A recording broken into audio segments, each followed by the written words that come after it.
My Fair Lady was the first musical I ever saw when I was a child. I was completely enthralled and fascinated, thought it was the greatest magic trick I'd ever seen in my life. Because My Fair Lady happens all over London, which is a city I dearly love, it's been a joy to kind of revisit those places, look at what they looked like in 1912, and reinvent that on the stage. It's one of the most difficult shows to design because it's sort of in different styles, because the study has to be so real, but the other places can be more suggested. So we built this huge study, which is on a revolve that moves and turns. It's quite a place compared to the more fragile world of the working classes, which are sort of ramshackle and falling apart.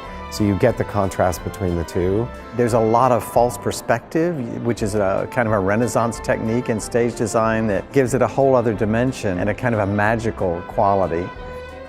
Kathy Zuber is possibly the only designer on Broadway that could capture all of this. It takes almost a year of work to develop all the clothes, iconic costumes like what Eliza wears in the beginning, what Eliza wears at the ball, what Eliza wears everywhere, and to give it the kind of heart and information that you need to go to this world of 1911. I'm really enjoying working on Ascot. Our ensemble are a great group of people, and they've really been wonderful to collaborate with their looks.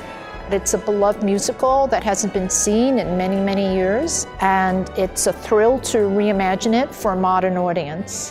When you do the collaboration, you really start with the sets first.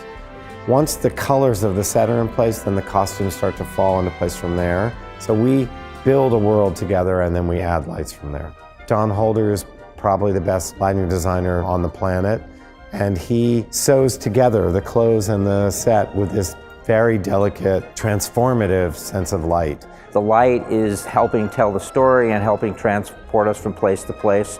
So it's an enormous challenge, but one that I always look forward to tackling. The sound is basically everything you hear once you walk into the theater.